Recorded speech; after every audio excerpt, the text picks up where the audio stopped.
Pensez à ça un instant. 70% du temps, les gens, dans le monde, vivent en anticipant le moment suivant, en fonction du moment passé. Et donc, ils établissent leur réalité, moment par moment, en fonction de ce qu'ils peuvent anticiper.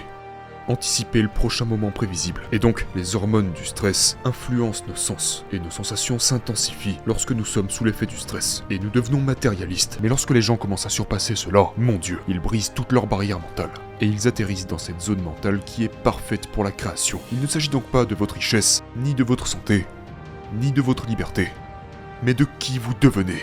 Donc à force de vous surmonter, de vous surmonter, de vous surmonter, de vous surmonter, vous devenez quelqu'un d'autre.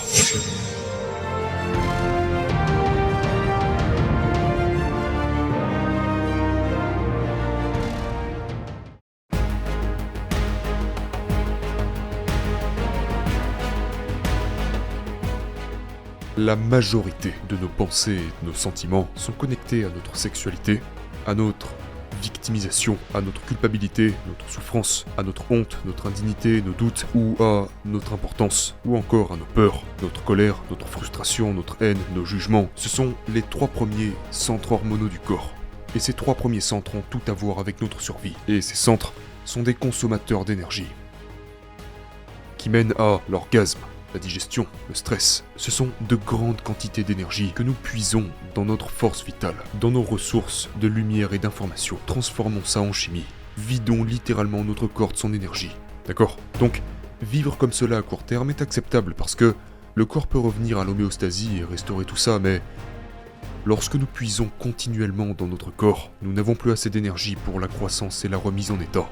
Vous n'avez plus d'énergie parce que vous vivez constamment en mode survie. Et donc, une fois encore, vous pouvez manger tous les bons aliments, vous pouvez faire toutes les bonnes choses, mais si vous vivez dans l'anxiété et la peur, et que vous regardez votre monde à travers le pire des scénarios, et c'est ce que vous faites quand vous vivez en mode survie, il n'y a plus d'énergie pour la croissance et la remise en état. Il n'y a plus d'énergie pour la guérison.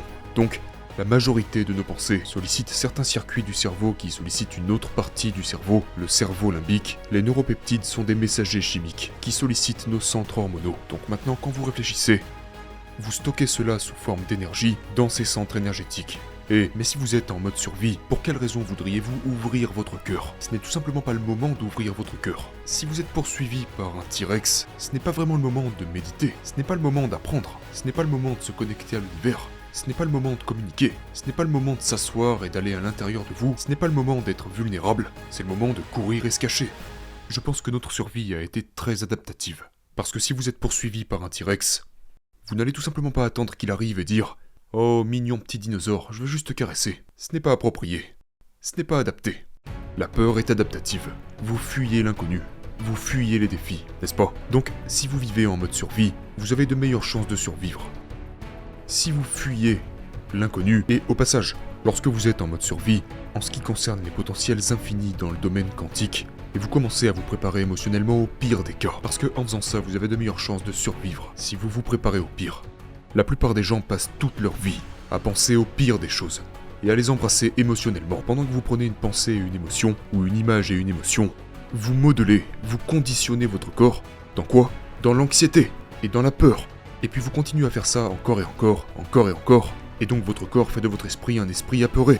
Et que vous pensiez pouvoir le contrôler ou non, vous finirez par avoir une crise de panique. Et une crise de panique, c'est juste votre corps qui dit « C'est vous qui m'avez conditionné de cette manière. Maintenant, vous avez qu'à essayer de le contrôler comme vous le pouvez, avec votre esprit conscient. Parce que vous avez inconsciemment programmé votre esprit à fonctionner ainsi. Et puis ensuite, vous commencez à penser à quand est-ce que votre prochaine crise de panique se manifestera, et c'est cette anticipation qui vous condamne dans cette boucle infernale.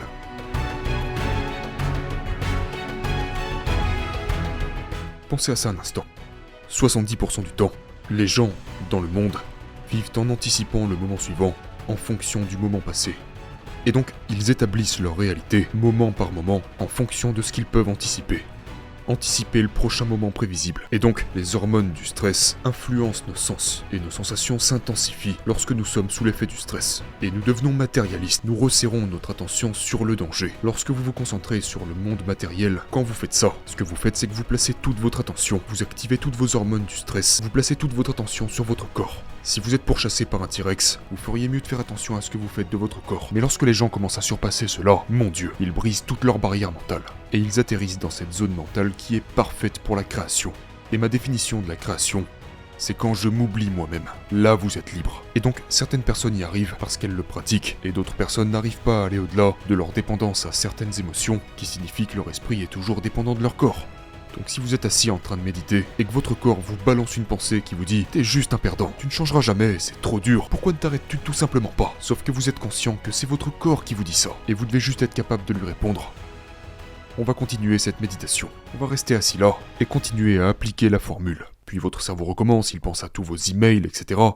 Mais vous revenez toujours dans le moment présent, et vous informez à votre corps qu'il n'est plus l'esprit, mais que vous êtes l'esprit. Et c'est là que votre volonté devient plus grande que ce programme. Et généralement, ce genre de moment est caractérisé par une grande libération d'énergie. Et chaque fois que vous arrivez à faire ça, c'est une victoire. Vous apprivoisez l'animal, le corps est l'animal. Et vous, c'est comme un chien. Vous apprenez à le dresser, vous continuez à faire ça, encore, et le corps finit par acquiescer, parce qu'il va finir par se dire genre, ça sert à rien d'insister. Et puis, boum, libération d'énergie. Quel est l'effet secondaire ? La joie. Votre cœur va automatiquement s'ouvrir. Et ça finira forcément par se produire parce que les petites victoires s'additionnent. Autre chose, il n'y a pas de mauvaise méditation. Il n'y a que le dépassement de soi. Et quand vous vous asseyez avec vos pensées et que vous travaillez sur ça, les gens me demandent « Mais pourquoi méditez-vous chaque matin ?» Et je réponds parce que si j'arrive à me dépasser dès le matin, le reste de ma journée sera facile. Ça sera facile parce que c'est de ça qu'il s'agit. Vous vous maîtrisez. Vous maîtrisez votre vie. Tous ces bavardages que vous entendez dans votre tête à longueur de journée, c'est ce qu'on appelle pour le cerveau le mode de réseau par défaut. Nos recherches démontrent qu'il s'éteint. Il ne s'éteint pas seulement pendant la méditation, il reste éteint pour le reste de la journée. Et en ce qui concerne la voix dans votre tête actuellement qui vous dit que cela n'arrivera jamais, que vous n'avez pas assez de temps, etc., réalisez que cette voix n'est pas vous. Et en faisant ça, vous finirez par avoir un mental clair, où vous pouvez avancer dans votre vie et vous vous faites simplement confiance. Ainsi, lorsque vous commencez à pratiquer, à créer cette cohérence cérébrale et cardiaque, vous pouvez croire en un avenir que vous ne pouvez pas encore voir ou expérimenter avec vos sens, mais vous y pensez suffisamment de fois dans votre esprit qu'il finit en fait par y avoir des preuves physiques dans votre cerveau qui lui donnent l'impression que cela s'est déjà produit. Et vous pouvez donc commencer à comprendre que vous pouvez sélectionner un nouveau potentiel dans le champ quantique, et ensuite, chaque jour, embrasser émotionnellement cette réalité future à un tel degré que votre corps commence à croire que vous vivez dans cette réalité future au moment présent, et vous accédez à de nouveaux gènes et de nouvelles façons de changer votre corps pour lui donner l'impression que c'est déjà arrivé. Maintenant pensez à ça. S'il y a une évidence physique, par la seule pensée, dans votre cerveau et votre corps, qui leur donne l'impression que votre richesse ou votre avenir s'est déjà manifesté, c'est qu'il s'est déjà manifesté, et vous avez déjà changé. Il ne s'agit donc pas de votre richesse, ni de votre santé, ni de votre liberté, mais de qui vous devenez. Donc à force de vous surmonter, de vous surmonter, de vous surmonter, de vous surmonter, vous devenez quelqu'un d'autre. La plupart des gens ne comprennent pas que la vérité, et qu'à chaque fois que vous vous surmontez un peu plus, l'effet secondaire à cela est que vous vous aimez un peu plus. Et donc l'amour-propre n'est plus une question de plaisir ou d'acheter une certaine voiture, c'est quelque chose que vous cultivez en vous-même par vous-même.